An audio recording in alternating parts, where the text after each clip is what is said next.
नमस्कार। राम राम दोस्तों। आज अपन बात करते हैं हल्दीघाटी का युद्ध को। शायद राजस्थान का पूरे भारत का बच्चा बच्चा जानता है कि हल्दीघाटी युद्ध में राणा प्रताप की वीरता बहादुरी के किस्से सबने सुने हैं। लेकिन आज मैं आपको किस्सा सुनाता हूँ उस हल्दीघाटी युद्ध में एक भील राजा थे जिन्होंने भील टुकड़ी का नेतृत्व किया और राणा प्रताप की मदद करी। और हल्दीघाटी युद्ध के बाद में भी भीलों की जो युद्ध कला एक गुरिल्ला पद्धति, उस गुरिल्ला पद्धति से मुगलों को परेशान करके रख दिया। बात करेंगे अपन पूरे भारत पे लगभग मुगल शासक अकबर का कब्जा हो गया था, लेकिन मेवाड़ जो अकबर की पहुंच से बहुत दूर था, अकबर उसे लेने से पहले जो राजस्थान का एक भौमट क्षेत्र था, जैसे अगर अपन इसको राजस्थान माने, ये मेवाड़ है, तो यहाँ पे एक क्षेत्र हुआ करता था भौमट। डूंगरपुर बांसवाड़ा और कुछ हिस्सा इसका गुजरात में भी हुआ करता था। उस भौमट क्षेत्र में जो भील रहा करते थे उन्होंने बहुत खासा परेशान किया था। उन्होंने पहले मुगलों को भी परेशान किया था और लास्ट में अंग्रेज जब आए तो उनको भी परेशान किया, क्योंकि वो सीधे सीधे अपने जंगल राज में एंट्री नहीं करने देते थे, किसी को हस्तक्षेप नहीं करने देते थे। अपन बात करेंगे भील राजा राणा पुंजा भील की। पुंजा भील अगर अपन राणा प्रताप के राइट हैंड कहें तो कोई गलती नहीं होगी। शुरू से ही राणा प्रताप भीलों के बीच में रहे हैं, तो एक छोटा सा क्वेश्चन पूछ लिया जाता है कि कीका के नाम से किसे जाना जाता है। जो भील थे वो राणा प्रताप को कीका कह के पुकारते थे, और कीका का मतलब वहाँ की जो वागड़ी भाषा होती है उसमें कीका का मतलब होता है बेटा।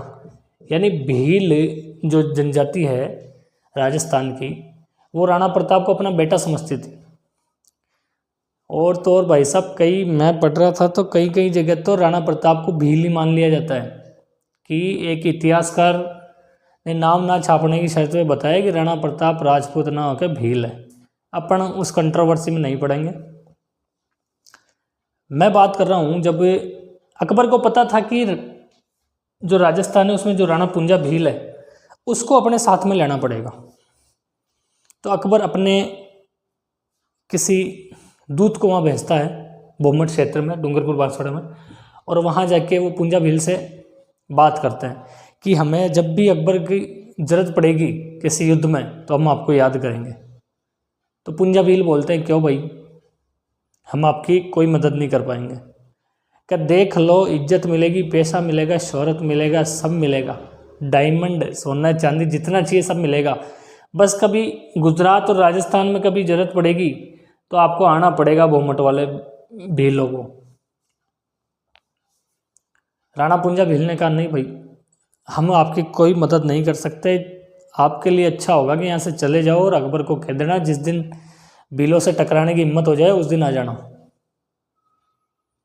उसके बाद कहते हैं कि राणा प्रताप जाते हैं भीलों के पास। जब राणा प्रताप के पास हल्दीघाटी में बताते हैं कि जो रेशो था वो 20,000 वर्सेज 80,000 का था, तो राणा प्रताप को वैसे ही सेना कम लग रही थी, तो वो सीधा भीलों के पास समर्थन प्राप्त करने जाते हैं। और वहाँ जाके केवल राणा पुंजा भील को एक ही बात बोलते हैं कि रानी जाया भीली जाया भाई भाई, कि रानी जाया और भील का जाया आपस में भाई भाई हैं। मुझे आप लोग अपना बेटा समझते हो, कीका कह के पुकारते हो, इस युद्ध में मेरी मदद करनी पड़ेगी। और भाई साहब, इस युद्ध में राणा पुंजा भील का पूरा परिवार इस युद्ध में खप जाता है। और इस परिवार ने, राणा पुंजा भील ने जो इस युद्ध में कौशल दिखाई, अपनी रण कौशल दिखाया, भीलों को छापेमार युद्धों में कई जगह हराया। हल्दीघाटी मैदान में पहुंचने से पहले मुगलों के इन्होंने हालत ख़राब कर दी थी, ऐसे छापामार युद्ध किए जगह जगह। तो वो ये राणा पुंजा भील थे जिनको मदद के लिए ऑफर दोनों तरफ से आया।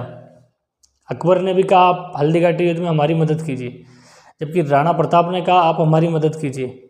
और राणा प्रताप जब मदद के लिए आग्रह करते हैं तो सीधे सी एक बात बोलते हैं कि मैं अपने लिए नहीं लड़ रहा हूँ, मैं लड़ रहा हूँ भारत की स्वाधीनता के लिए, भारत की आज़ादी के लिए, यहाँ तक कि भारत की धरती के लिए लड़ रहा हूँ मैं। और पुंजा भील सीधा सीधा हाँ करते हैं कि हम आपकी तरफ से लड़ेंगे और हल्दी घाटी युद्ध में अच्छा खासा अपना योगदान देते हैं। तो दोस्तों ये कहानी आपको कैसे लगी कि राणा पुंजा भील कैसे आखिर राणा प्रताप की तरफ युद्ध करने के लिए आते हैं, कैसे अकबर के खिलाफ खार खा के बैठे थे कि कैसे जैसे ही मौका मिलता है मुग़लों को दबाने का और उसी दिन मुग़लों को युद्ध में हराया जाएगा। तो दोस्तों ये कहानी कैसी लगी आपको पुंजा भील की? एक बहादुर राजा पुंजा भील, हम उनको नमन करते हैं। धन्यवाद। जय हिंद, जय भारत।